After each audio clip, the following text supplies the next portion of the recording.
They blocked them off. They blocked them off. Guy's outside. What a cute dog that is. Hey, that was a quick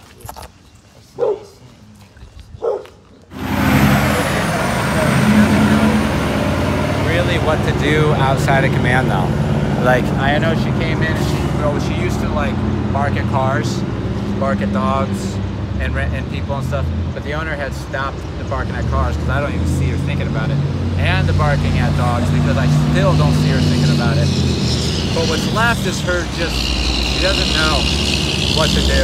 So as we get her out more, I think she will find more comfort, but you know, I'll try to encourage her to go without being in command. She'll end up right back at me because she looks at the world and just doesn't get it fully yet, you know? She knows that, hey, I'm not supposed to be barking at those things. That's what she knows. And she's not even thinking about it. She struggles with how it's explained to us is randomly lashing out, barking and lunging at strangers. So the way it's explained is people can walk by and she's not doing it to people. They're walking by and she's not doing it, and then how it's described to us is out of nowhere she just decides to lunge and bark at this one particular person. So to me, you can be like, okay, let's go figure it out. Is it a guy with a beard? Is it a girl with a hat? Like, what is it? Or you just position yourself through your daily conversation and living style with the dog in a spot on the hierarchy where you're able to say no to certain things and just do it that way. If you say no to, hey, you can't get up and wander away from me, even when you're not in command, or hey, you can't go interact with the environment, or hey, you can't just step out the door, or hey, you can't do that, blah blah blah. Then we get out to here, we have an incident maybe, you say no to it, and then the dog drops it, you know, because of where they believe they are on the hierarchy. You understand? So if they think that you are able to set these rules and they believe that you will follow through in a way that they don't want to go down that road, then they'll just listen to anything you say no to. Anything you say no to. And if your dog's struggling and they're not struggling with listening, not saying that she is, because she's doing great, but if any dog is struggling with listening, it's to me, it really comes down to relationship. It comes down to if your dog is doing something you ask them not to and they don't, stop it. Like, it's clear, they hear you say no, but they don't stop, that's disrespectful. So that means if a dog's being disrespectful, it means you lack respect. How do you get respect? When a dog is disrespectful, you correct and then direct and show the dog that you don't like that behavior. You can take control for a moment of the situation and influence them and show them that their behavior does have impact. That's how you get respect through relevance. If I speak, it's relevant because I'll back up my actions, right? That's why I don't speak often, because then that means I gotta do something.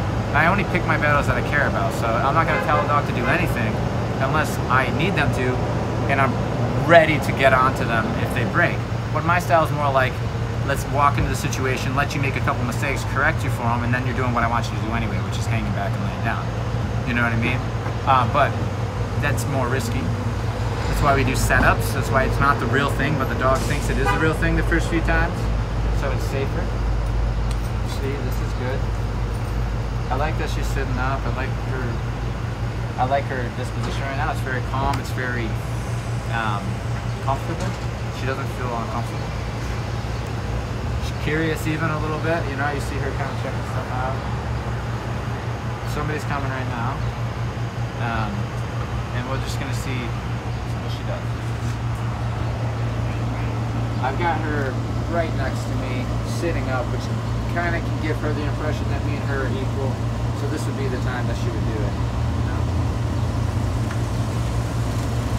She's not in a command, actually. She's not even in a sit. So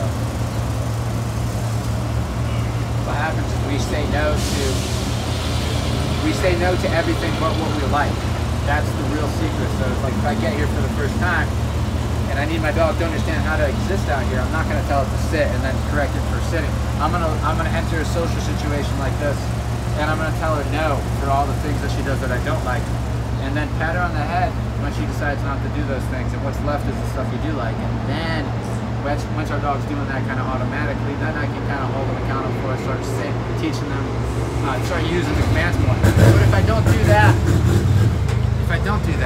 what happens is because the dog is in a sit, and oftentimes if the dog is underexperienced and it's not like 10 years old, it wants to go do all this shit and ends up whining and getting all fussy. This method allows them to move around and make choices. It just gives them consequences for their choices, right? And if a dog really can't figure it out after those consequences, then we give them direction with a command. Shortly after they settle down, we release them again so that they are able to choose what behaviors they want to see. They're able to try them out and see what they do, so that they actually come to their own conclusions that, hey, sitting down next to him while he's sitting here talking to other people is a good solution to this problem. What's up, puppies? Yeah. And then she knows that I like it because I sit here and tell her that I like it. Good. I like that you're just hanging out with me and not worrying about it. Right? So, but she's not in the frame of mind. Now, a frame of mind more suspicious frame of mind where she's a little bit more like this and insecure, that one's more likely to run into trouble. And if I seen her like that, I'd start directing her more. If I seen her overexcited, then that's more likely to lead to trouble too. So I would then direct her to calm down. But she's right in the middle. She's right there. She's not sleeping, but she's not super excited. She's just chill, and that's perfect for this situation. You know, if we were playing ball on the field, then it would be more appropriate to be really excited, jumping around and all that. But at a gas station, at a store, at somebody's house, this is what you want your dog to do. This should be default, and this is default. I didn't tell her to do this. Well, again, what we did is we told her what not to do, and this is what ends up her doing, and that ends up getting pet. So then the dog just chooses to do this. Okay? Really, really basic.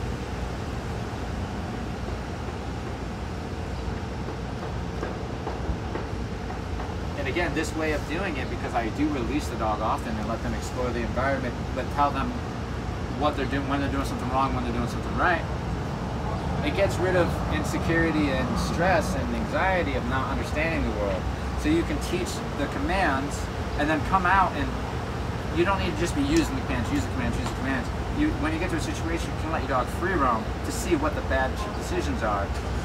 Correct them for doing it to the point where their desire to do it is low. They don't even want to do it anymore, because every time they do it, it ends up with a correction and a recall or something. What happens is the dog stops seeing that as a valuable behavioral choice. They stop doing it. And so when I finally need her to sit, she's not sitting here worrying about that choice that she's never been able to do. She's already tested it out. It didn't work out. Now she's dropped it. There's no more stress about it. But if we only use the commands, remember, if we come out, the dog's a year old, it doesn't know the world, or the dog's 3 years old and hasn't really been out, so it doesn't know the world, we tell them to sit and they whine and we correct them for all that. What ends up happening is they're whining because of the choices they want to go do. So the grass is always greener. To me, the easiest way is to train a dog to allow them to do these things that we don't want them to do, correct it, that stress isn't there, okay? And on top of that, teach them when it's time to go.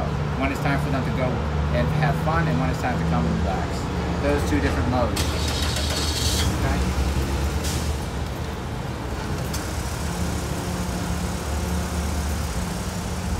Yeah, she's doing good. She's sniffing. Like after they go, she's giving a little sniff. This is good. This is great, social, calm. Yeah, she's not spooked. She's not nervous. Maybe cautious, but that's all right. But she's not overexcited either, because that causes problems. Because then she's going.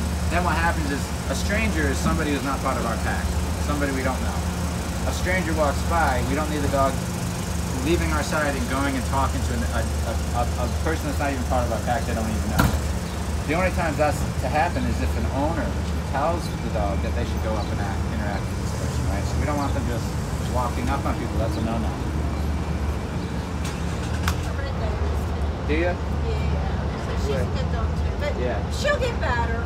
Oh yeah, this is great. So She looks calm great right now. Yeah. Yeah, I bet you know that she probably could take a pet. We can't do it. It's not our dog and stuff like that. I understand. But I bet you she would allow it, because look at the stage she's in. She's not like tense or anything or overexcited. She's nice, calm. She lets me direct her. So she's basically down here getting her some experience to see people go by and realize they're not going to hurt you. Yeah. They're just going to walk by. They're not even going to come up on you and put pressure on you. Exactly. Meaning like, oh, you know what I mean? Like some people will come a crowd, and then a dog like this will feel nervous and then strike. Yes, exactly. Because it doesn't know what to do. So, but she's a good girl. Well, good luck. She's only a year and a half. She's beautiful. Right? Is that right?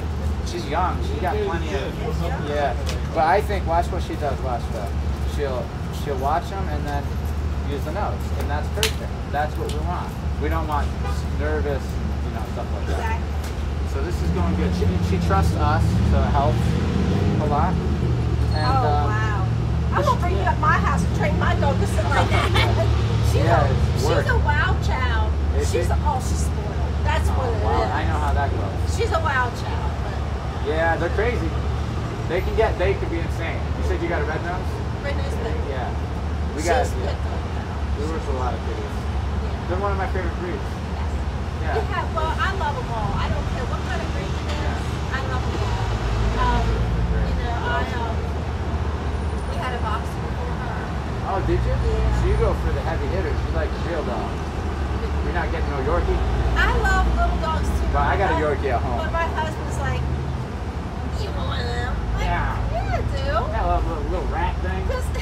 They're cool though, once you have one. I know one thing, they don't hog up the bed as like one I have. Yeah, that's true. Because mine, she don't eat as much food either. hogs the bed up. Food, Takes my space. husband out, takes me all this out.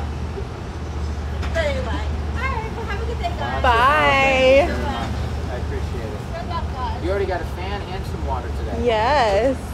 She's gonna get all the attention. Yeah. Yes, you are. I like how she feels. Yeah, she feels I don't great. feel like we're in anybody's in any danger with her right now.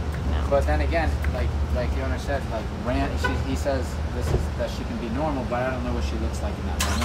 When he says normal, like she looks like this, or if if there's signs that are there, like maybe the tail is a little erect back there, and she is in a little bit of this mode of I determine who, or maybe it's like in a protective way towards the pack, or maybe it's I'm insecure, I'm in over my head, I got startled, and it's just a little nip, and it's very unlikely to happen again. I don't know. What's that? Treat her? What'd she say? Give me cat. Breathe. Oh, Cane Corso. Oh, breathe. Shar-Pei, a mix. It's a mix of a Cane Corso.